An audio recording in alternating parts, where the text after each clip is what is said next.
Hello student, एक और नई क्लास में आपका स्वागत है। तो स्टूडेंट, इस क्लास में आपको डिफरेंस यानी कि अंतर बताया जाएगा।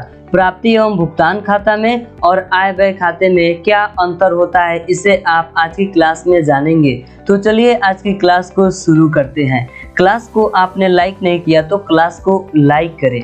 चलिए समझते हैं कि प्राप्ति एवं भुगतान खाता तथा आय व्यय खाता में क्या अंतर होता है। प्राप्ति एवं भुगतान खाता यानी कि receipts and payment account, receipts and payment account.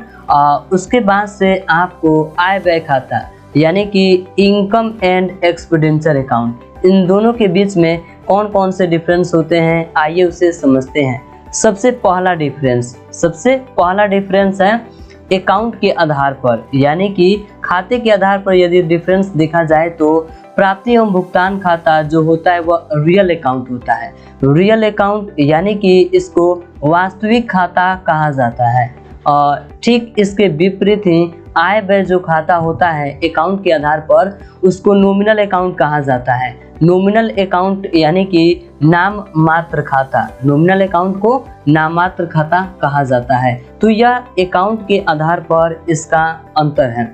दूसरा है, इस खाते में प्रारंभ में ही यानी कि इस खाते को जब तैयार किया जाता है तो शुरू में ही ओपनिंग बैलेंस यानी कि कैश इन हैंड और कैश एट बैंक को लिखना होता है, और आय व्यय खाते में ओपनिंग बैलेंस से शुरू नहीं किया जाता है। तो यह इसका अंतर है। तीसरा है, यह खाता स्वतंत्र विवरण होता है, यानी कि यह जो अकाउंट होता है यह बिल्कुल फ्री स्टेटमेंट होता है, क्योंकि इसके साथ BS यानी बैलेंस शीट को तैयार नहीं करना होता है, यानी कि बैलेंस शीट का होना आवश्यक नहीं होता है। और आय व्यय खाते के लिए आर्थिक चिट्ठा, बैलेंस शीट का हिंदी होता है, आवश्यक होता है। जब आप इनकम एंड एक्सपेंडिचर अकाउंट को तैयार करेंगे तो उसके साथ साथ आपको बैलेंस शीट भी तैयार करना होगा। तो यह इन दोनों के बीच डिफरेंस है। तीसरा है, इस खाते के अंत में कैश बैलेंस ज्ञात किया जाता है। इस कैश बैलेंस के शेष को अगले लेखांकन वर्ष में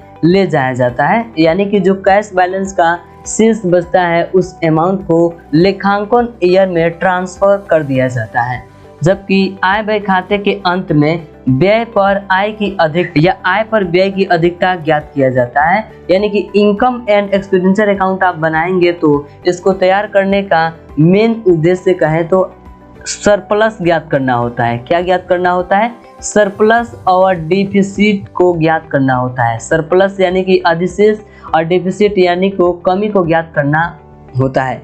इसे अगले लेखांकन वर्ष में ट्रांसफर नहीं किया जाता है। तो ये सभी पॉइंट जो हैं इन दोनों के बीच अंतर होती हैं। आइए फिर से आपको एक शॉर्ट में समझा देते हैं। सबसे पहला अंतर अकाउंट के आधार पे है। Payment and receipt account real account होता है, income and expenditure account nominal account होता है।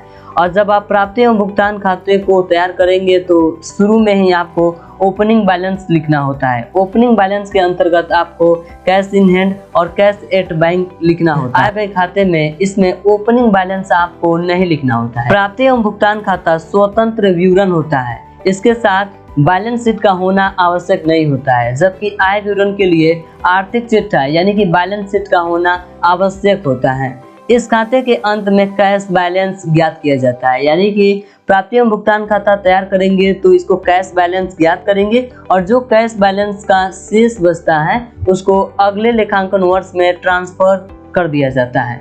जबकि आय व्यय खाते के अंत में तैयार करने का मेन उद्देश्य सरप्लस होता है, यानी कि व्यय पर अधिकता और आय पर व्यय की अधिकता ज्ञात किया जाता है। नेक्स्ट क्लास में डिस्कस करेंगे चंदा किसे कहते हैं। चंदा यानी कि सब्सक्रिप्शन क्या होता है। उसके बाद से आपको डोनेशन क्या होता है उसके बारे में बताया जाएगा। कितने टाइप्स के डोनेशन होते हैं उसे आप जानेंगे, और मानदेय क्या होता है इसे आप समझेंगे। क्लास को लाइक करें, चैनल पे पहली बार आए हैं तो चैनल को सब्सक्राइब कर दें, क्योंकि इस चैनल पर ऐसे ही इंफॉर्मेशन वीडियो मिलते रहते हैं।